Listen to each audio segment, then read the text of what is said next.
अरविंद केजरीवाल बनारस चुनाव लड़ जरूर रहे थे, लेकिन मैसेज उनको दिल्ली में देना था। जी। नीतीश कुमार के पास ऐसी कोई स्थिति नहीं है, पहली बात। दूसरी बात, नीतीश कुमार अपने राजनीतिक सफर के जिस मोड़ पे खड़े हैं, वहां पर जब तक उनको राष्ट्रीय स्तर की जिम्मेदारी उनके माथे पर नहीं दी जाएगी, तब तक वो इस तरीके का रिस्क नहीं लेंगे कि फूलपुर जाएं या किसी भी दूसरे ऐसे अनसेफ जगह से चुनाव लड़े, जहां पर चुनाव में हार और जीत दोनों की संभावना बनी हुई हो, जी। और हार जाए तो जीवन के अंतिम पड़ाव, राजनीतिक जीवन के अंतिम पड़ाव पर हार का ठीकरा वो अपने माथे पर लेके चले। इसलिए इस बात में मुझे दम नहीं लगता है कि नीतीश कुमार फूलपुर से चुनाव लड़ेंगे। अगर लोकसभा चुनाव नीतीश कुमार लड़ना चाहेंगे, पिछले कई महीनों से चर्चा रही है कि नीतीश कुमार फूलपुर से चुनाव लड़ेंगे, नीतीश कुमार फूलपुर से चुनाव लड़ेंगे। देखिए, नीतीश कुमार फूलपुर से चुनाव लड़ेंगे, नहीं लड़ेंगे, ये तस्वीर साफ नहीं है। लेकिन जिस तरह की जानकारियां पिछले कई दिनों से हमारे पास आ रही हैं, उससे ये साफ है कि नीतीश कुमार लोकसभा का चुनाव लड़ेंगे। तो नीतीश कुमार अगर लोकसभा का चुनाव लड़ने जा रहे हैं, तो आप किस सीट से उनको चुनाव लड़ता हुआ देख रहे हैं, फूलपुर से कि नालंदा से? और क्या नीतीश कुमार अगर लोकसभा का चुनाव लड़ेंगे, चाहे वो जहां से लड़े, तो फिर क्या अपनी मुख्यमंत्री की कुर्सी भी वो छोड़ेंगे? अगर नीतीश कुमार लोकसभा का चुनाव लड़ेंगे तो नालंदा से लड़ेंगे। जी। नीतीश कुमार बेहोश नहीं है, जी। उनको पता है कि फूलपुर जाएंगे तो वहां फूल की आंधी चल रही है, और उस आंधी में टिकना मुश्किल हो जाएगा। गिर जाएंगे, और एक बार जब बड़ा पेड़ गिर जाता है ना, तो खड़ा नहीं हो पाता है।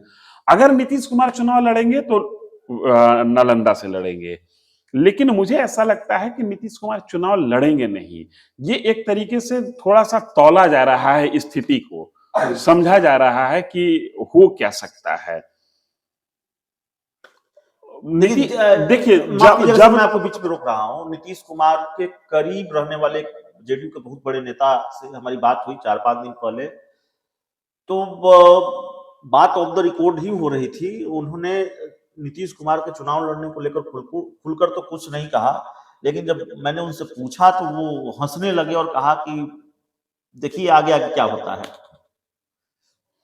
ठीक है, इसमें संभावना बची हुई कि आगे आगे होता क्या है, लेकिन मुझे ऐसा लगता है कि नीतीश कुमार बिहार से बाहर जाके चुनाव लड़ने का, आप एक चीज समझिए जी, एक बार अरविंद केजरीवाल बनारस आए थे चुनाव लड़ने के लिए, हार गए थे। अरविंद केजरीवाल बनारस चुनाव लड़ जरूर रहे थे, लेकिन मैसेज उनको दिल्ली में देना था। नीतीश कुमार के पास ऐसी कोई स्थिति नहीं है, पहली बात। दूसरी बात, नीतीश कुमार अपने राजनीतिक सफर के जिस मोड़ पे खड़े हैं, वहां पर जब तक उनको राष्ट्रीय स्तर की जिम्मेदारी उनके माथे पर नहीं दी जाएगी, तब तक वो इस तरीके का रिस्क नहीं लेंगे कि फूलपुर जाएं या किसी भी दूसरे ऐसे अनसेफ जगह से चुनाव लड़े, जहां पर चुनाव में हार और जीत दोनों की संभावना बनी हुई हो, और हार जाए तो जीवन के अंतिम पड़ाव, राजनीतिक जीवन के अंतिम पड़ाव पर हार का ठीकरा वो अपने माथे पर लेके चले। इसलिए इस बात में मुझे दम नहीं लगता है कि नीतीश कुमार फूलपुर से चुनाव लड़ेंगे। अगर लोकसभा चुनाव नीतीश कुमार लड़ना चाहेंगे तो वो नालंदा से लड़ेंगे, ताकि जीत सुनिश्चित हो और जीत के बाद की भूमिका सुनिश्चित हो। ये जो सवाल है वो रह गया कि अगर लोकसभा का चुनाव लड़ेंगे, मान लीजिए सांसद बन गए, अगर मगर का सवाल है, या चुनाव लड़ते ही हैं, तो क्या प्रेशर नहीं होगा बहुत ज्यादा उन पर कुर्सी छोड़ने का कि भाई अब तो आप राष्ट्रीय राजनीति में प्रवेश कर रहे हैं, लोकसभा का चुनाव लड़ने जा रहे हैं? यही बात मैं कह रहा हूं कि ये, अगर वो लड़ेंगे, ये तब तक वो नहीं लड़ेंगे जब तक उनके पास भविष्य की जिम्मेदारी तय नहीं हो जाए। कहने का मतलब कि इंडी अलायंस उनको नेता मान ले, तब वो ये रिस्क लेंगे, ठीक है, या गुप्त रूप से इनके पास एक समझौता कुछ एक दलों के साथ हो जाए कि भाई हम लोग आपस में 100 के आसपास सीट लेके अगर आते हैं, तब एक हमारे पास बार्गेनिंग पावर होगा, तो वैसी स्थिति में ये चुनाव लड़ेंगे। वर्तमान में जो तस्वीर है राष्ट्रीय राजनीति में, और जो नीतीश कुमार की भूमिका जहां पर बनी हुई है, उन चीजों को देखने के बाद ऐसा लगता है कि नीतीश कुमार चुनाव नहीं लड़ेंगे। अब एक बात निकल कर आती है कि नीतीश कुमार के बारे में कहा जा रहा है कि वाराणसी में जाके रैली करेंगे, हो सकता है कि फूलपुर में भी जाके रैली करें, झारखंड में रैली करेंगे।